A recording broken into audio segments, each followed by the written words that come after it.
SJM back playing Fantasia, and if you thought regular wandering traders were annoying, get the version with the elephant, because we're in a savannah.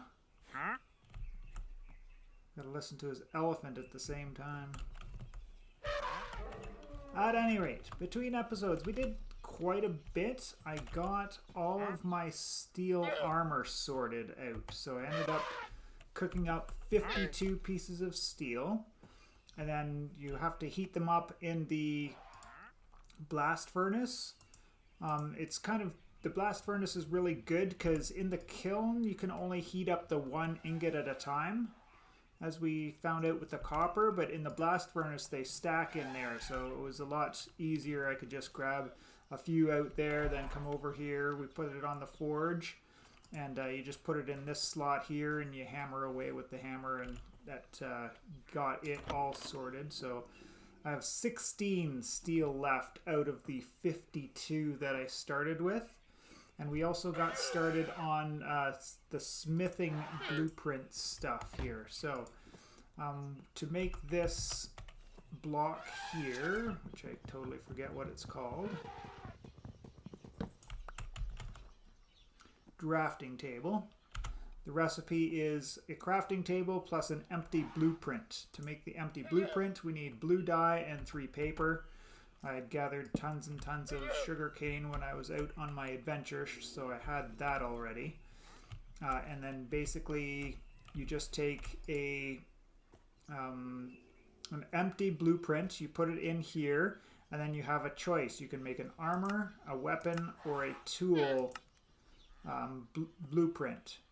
And then as you're using an iron anvil, you put this in here, and every time you complete a smithing activity, you get progress. And this says the quality on it is well designed. And if we look up here, the quality actually goes all the way up to masterwork. So I think we have to just continually keep leveling it. And these crafting recipes here, you take a masterwork with an empty blueprint and you end up with a perfectly designed. Perfectly designed goes down to expertly. Expertly goes down to well designed. And you can go, for whatever reason, if you wanted to de-level your smithing blueprints, you can do it that way. But to level them up, I believe it's you just keep making different armor pieces in there. So how did I sink 46 steel ingots into one set of armor? Well, the steel puffin slash boots, these ones are really simple. Just 2 steel plates, which is just a steel ingot in the forge in the top corner there, and you can make an ingot into a plate. Nuggets are obviously just 9 nuggets to 1 steel ingot, so this is super cheap to get the boots. These leggings weren't bad either. Just 7 steel plates plus 2 of these small steel plates, which is 6 steel nuggets, giving it 8 of those. So the leggings weren't too bad. The puffin slash chest plate, there's tons and tons of different ones that we could make. And a lot of them all have the same stats. I think this one had a little bit more durability, which is why I went for it. But we looked at this earlier. We need the half armor, which is itself 8 steel, but two of them as plates. And then we put that in there with some more nuggets and ingots, so this one wasn't too bad. Where we really sank a lot of the armor was making this 3 armor captain helmet. So to make this guy, we needed steel ingot plus some chainmail, which is these steel rings, which is basically 1 steel nugget makes 2 steel rings. So 3 of those plus a face helmet and an ingot. The face helmet was a different kind of helmet plus some more of those small steel plates that we looked at earlier. And this helmet in itself, 3 more chainmail plus that. So that was quite the recipe, and a lot of steel sunk into just the helmet in itself. But I think it was worth it for getting that little bit extra armor out of it at the end of all of that. So then the next things we're going to look at making today, we're going to get ourselves a steel pickaxe so that we can get some obsidian, because I want to identify these enchantments that we have here. And we've got a couple of enchanted books, so we can find out what enchantments that we have available to us and maybe do some of that. But obviously the enchanting table needs some diamonds, which we can't get with... Actually, I haven't tried with iron to see if I can get diamonds with iron. But we definitely couldn't get it with the copper pickaxe that I had before. So we'll get to that, and we may as well do the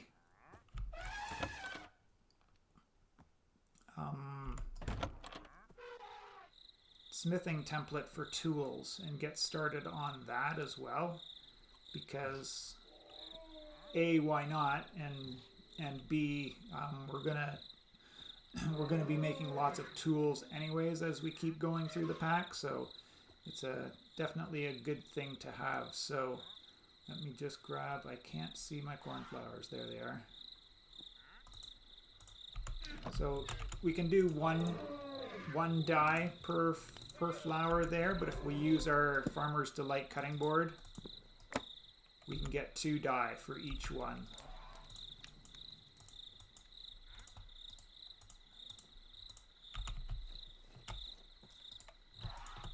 Put it in there. We're going to make a tool one. So this is at 0 out of 10 on the progress, but we'll work on that slowly but surely. So the steel we can heat up either in the blast furnace or in the kiln, but I think the kiln's going to give us the same thing as with the copper. We can only do one at a time in the blast furnace as well. So good to know, good to know. And I've got iron tongs now. Actually, let's just use up these ones.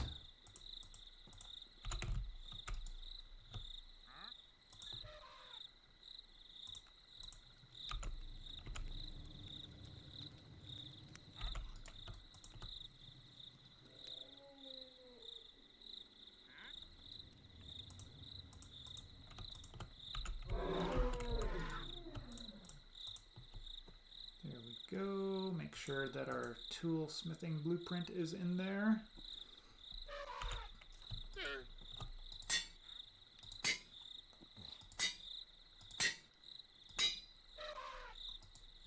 And the higher tiered items require more hits on the anvil, or sorry, not the anvil, the forge. So just to note that, and make sure that we polish the pickaxe head on there, otherwise we wouldn't get the well forged version of it at the end.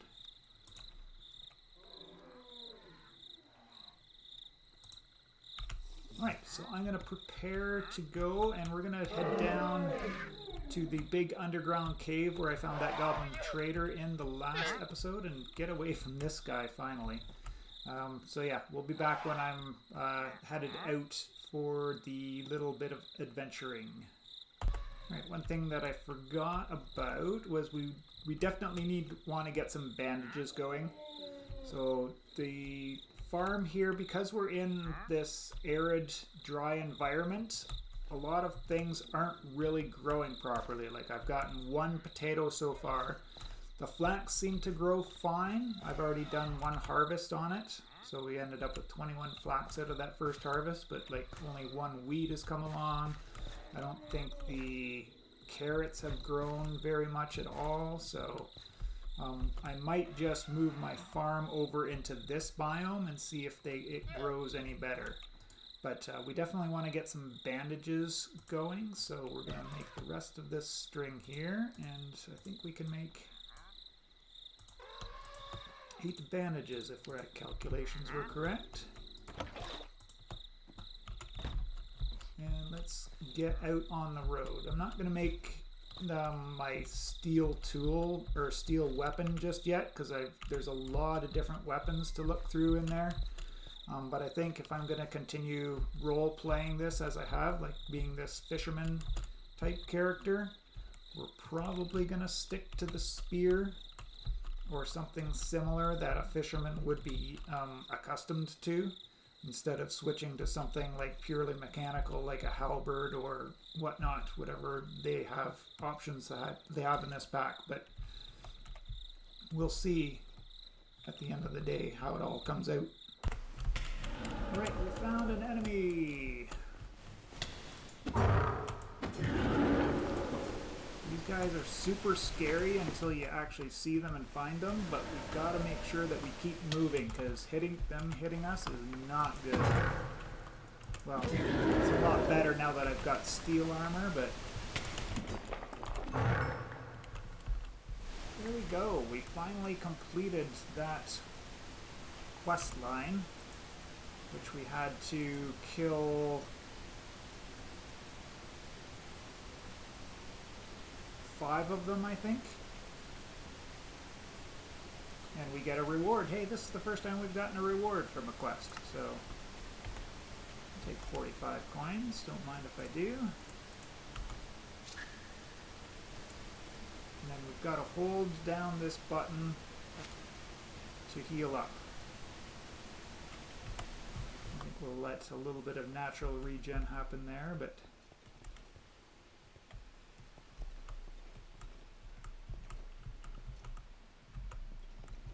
finally getting down to some deep slate level here, but this is not the cave I was in before. It kind of fooled me, but maybe it all opens back up into the one out. Yes, so I was in here before.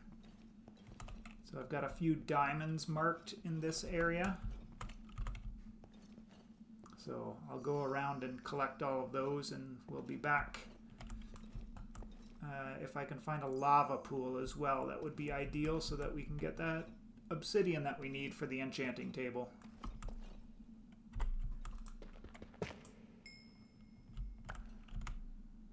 Aha! We get rough diamonds for mining diamonds. Which, oh, we need a diamond grindstone.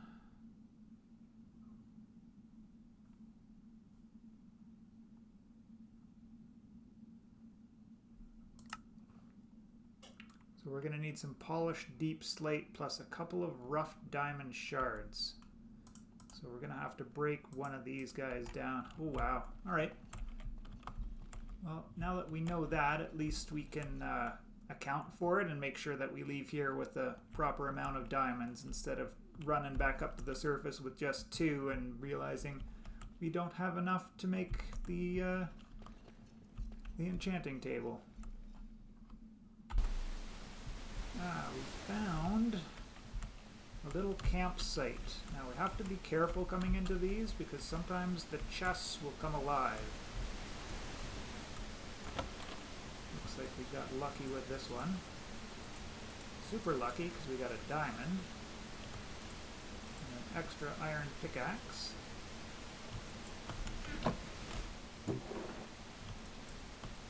Extra fish in that barrel. And ooh, this is a good find too. We'll take another anvil for sure.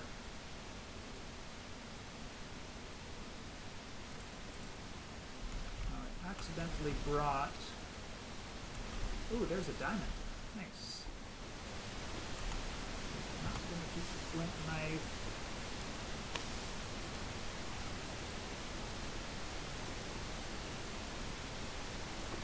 Dripstone can go. Yeah, we'll sort our inventory out and then... Oh, what's this? Oh, I think that's just a little fish.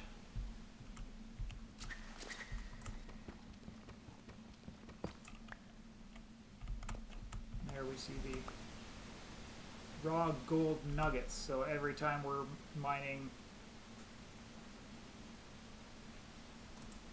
deep slate versions, as I mentioned before, we get these raw nuggets as well. And these gold nuggets are coming from the little vases that I'm breaking around in the caves here. Oh, and then the other thing about being down here, we're finding one of these. Wait, where did you go?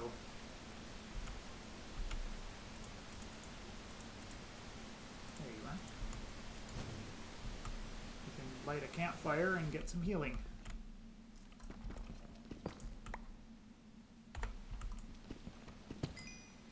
More diamonds. Oh, and we're getting the nuggets. So we're not going to have to break a full diamond just to make our diamond grindstone. So that's a good news there.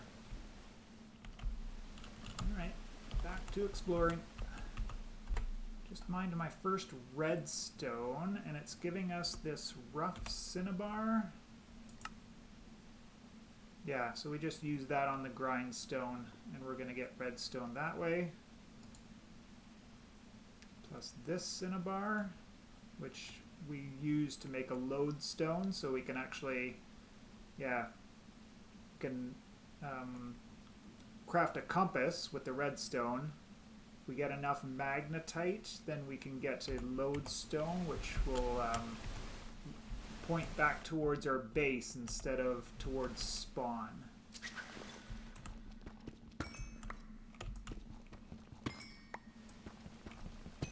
And I finally found my first little bit of lava pool here, so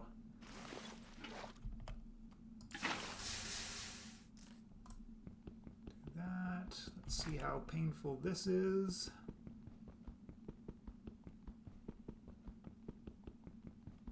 Yeah, I think steel is just your typical diamond substitute for now, because you can't craft any of the diamond. Pretty sure you can't.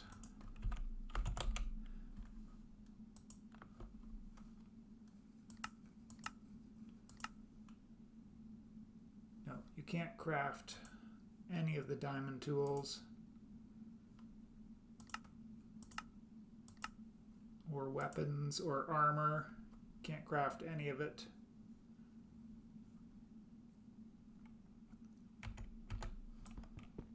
At any rate, we've got what we need. We can head back on up here shortly, although I'm going to do a little bit of grinding down here for some more resources. So we'll see you on the top side. Found the Goblin Trader. I've only found one emerald, so I can't really afford any of the good stuff down here.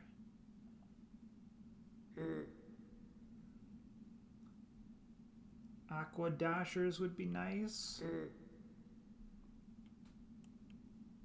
Let's see, that would cost us a lot of gold coins, which I don't have just yet. But I had a couple of coal I traded in, but the gold that we got from that quest is really going to help us out here. And then we can also get a little bit extra out of our gold, raw gold, by trading this one here. So we may as well do all of that. And I'm just going to grab another full stack of iron, because why not?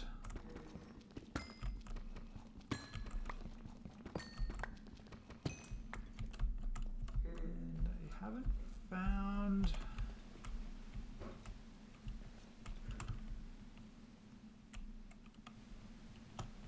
any other interesting things down here, but I'll keep looking. We'll come back if I find anything interesting. Otherwise, we'll see you at base. Right, this is not a vanilla biome. Not one I've seen either in all of my modded playing.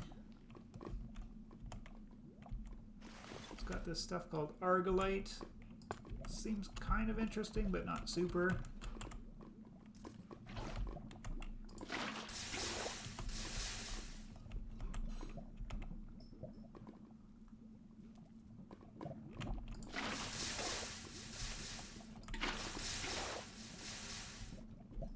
Don't see anything else out of the ordinary here other than these plants, but I've seen these in caves before. Haven't actually broken one. Drop leaf. And it's basically just decoration.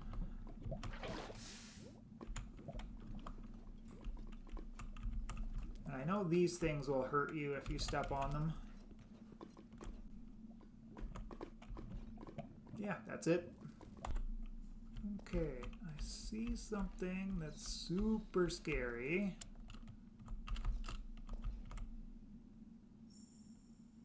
There's a spawner there, but this is a giant centipede. They are nasty if I recall correctly.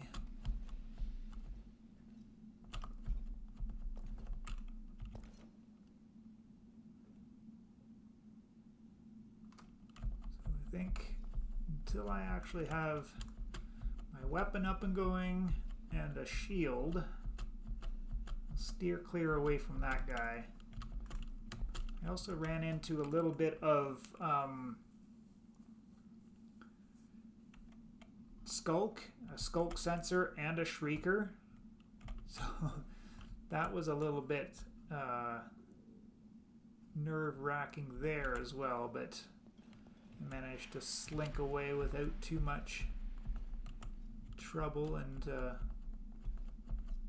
basically left that area alone. There was a spawner in there, and I think there's a couple of different kinds of spawners in this pack, it seems like. There's the one that's like a normal spawner, and a zombie spawned out of it. And then there are some that pop when you get close to them and spit out a whole bunch of mobs, which are a little bit more rewarding. They drop like raw ores and things. I'm just gonna skip that guy because I don't need him for the quest anymore.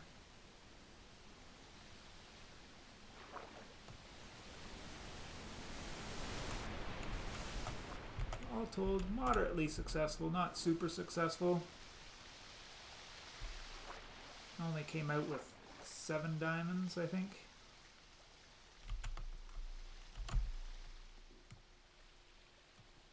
But I don't know exactly what they're used for right now, so we'll pop on up. We'll get this enchantment table made. And then I think that's all we need to do for this episode.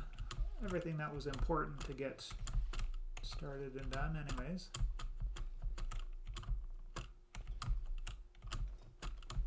Having trouble with my jumping and talking at the same time.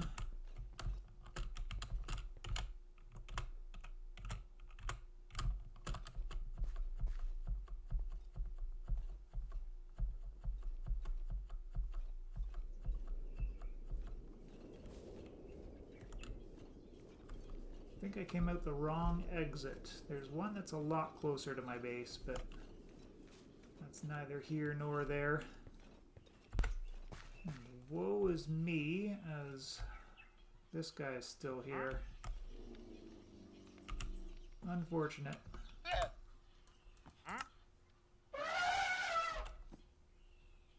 Need a recipe. We need 1 polished slab and 2 shards. We got 4 shards, so we're good to go there.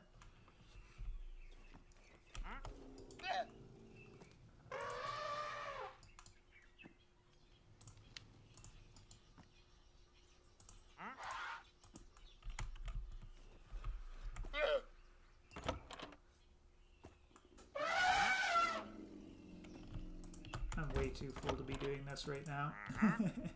We'll be back when I'm more organized. Alright, so I've got my diamond grindstone made. So apparently if we hold left shift, we can see that the diamond coating wears off with time. So we're gonna need these diamond shards, so we gotta keep these around for now, but we can always... You get experience for doing that too. Nice. So we're up to 8 of those. We're gonna need a book.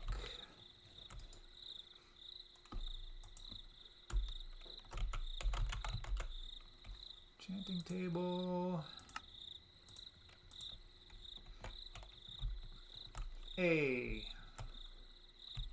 That guy finally left, which is good. I think we just right click on there and now it's identified. Sharpness 2, but curse of breaking.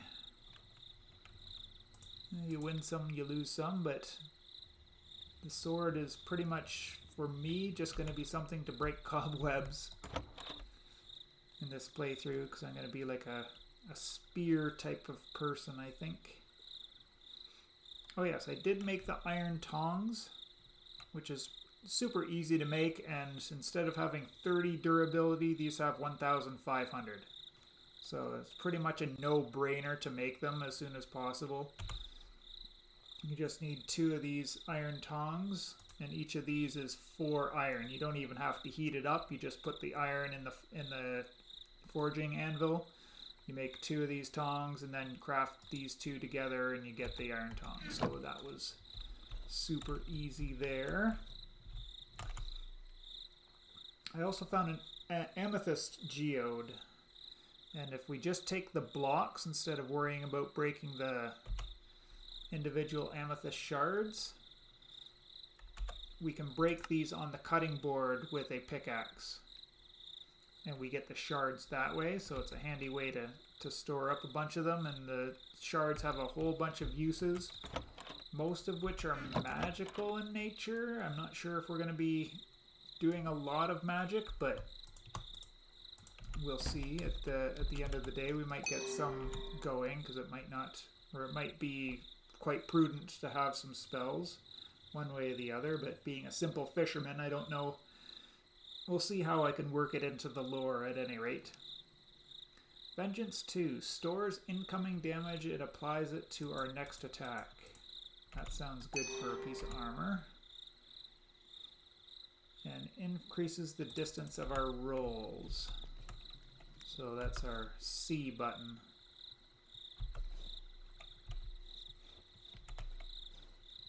Right, and I think the last thing we wanted to do today, we wanted to get our atlas up and going so that we've got some kind of map to use.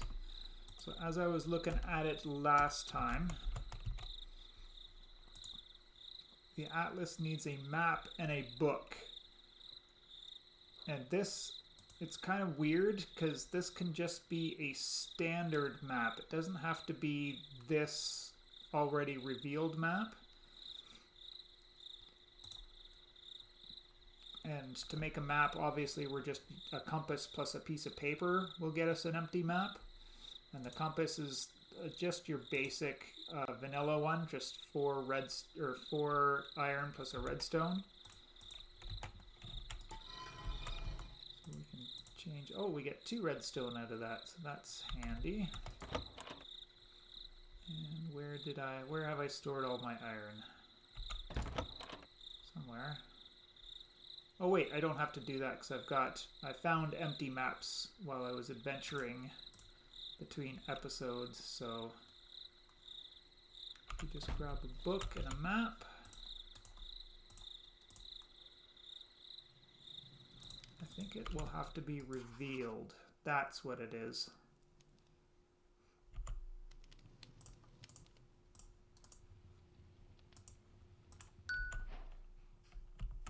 Now we can see that, and then if we combine this with more maps,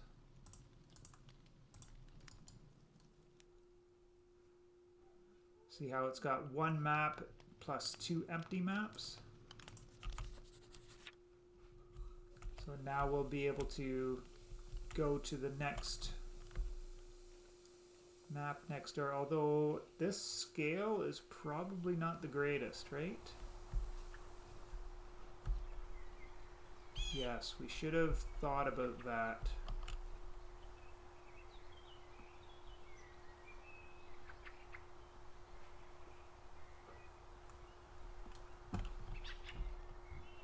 Let's try extending it one to the north here.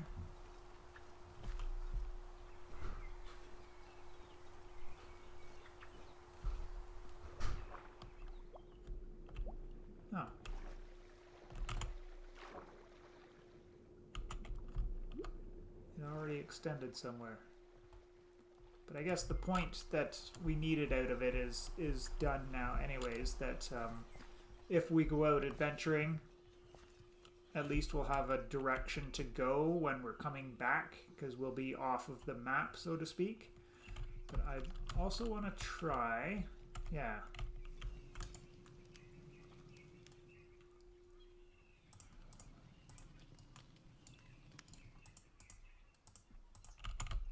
We should try this while we're live. We're going to need a lot more paper, I guess, to increase the map sizes, right?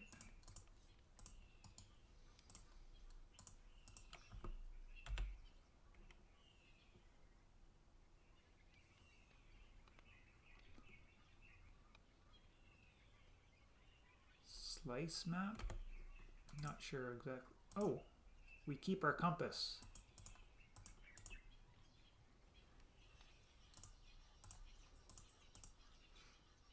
Okay, I guess we could do that too.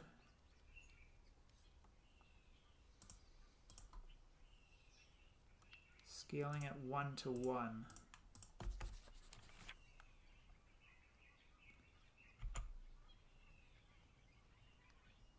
All right, let me take a quick break and we'll be back in a second. All right, figured it out. It's been a long time since I've ever played with maps, so we needed a cartography table. Not because we're making a book villager, but because... Now, does this work with the atlas?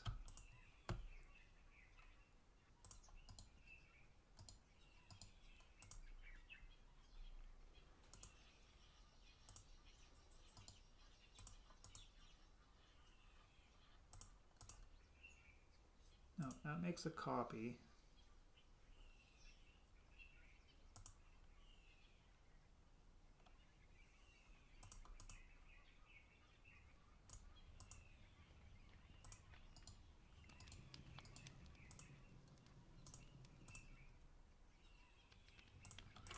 Yeah, let's try this again. Let's make this map.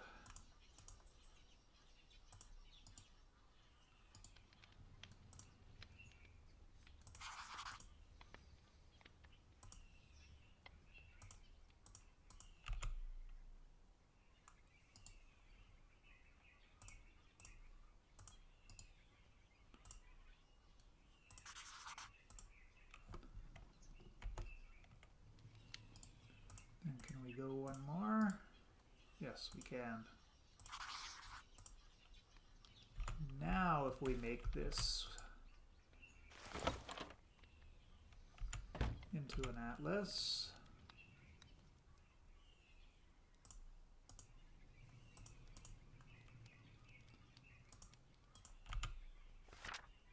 this is much better.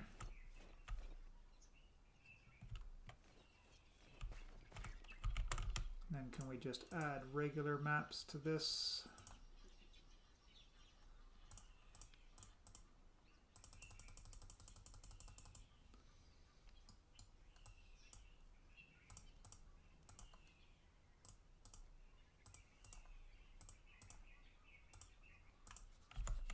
This way. So now I can do lots of exploring and we'll always have... Oh, I should probably test something, because if I go this way, we start a new map up here.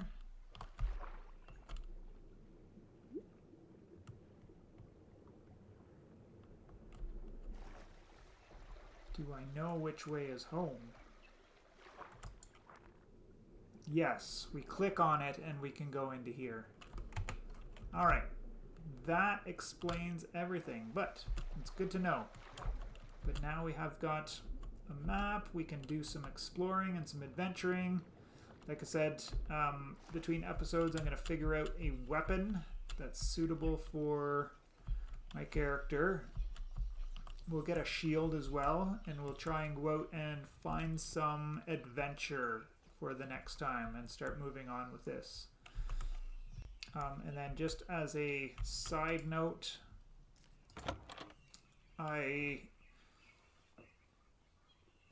tried looking for this Solarian town map because I wanted to move close to this Solarian town, but that little dot there, it got a little bit bigger, but I went pretty much straight north about 10,000 blocks or so, and it only got slightly bigger as the little dot. So I have no idea how far away this place could possibly be, but needless to say, I'm not going to be trying it anymore. I did see some interesting structures, so there is some nice stuff to find out in the world, so hopefully next time we'll come back and we'll do some of that. Anyways, that's it for this episode. I appreciate you all for checking it out, and we will see you in the next one.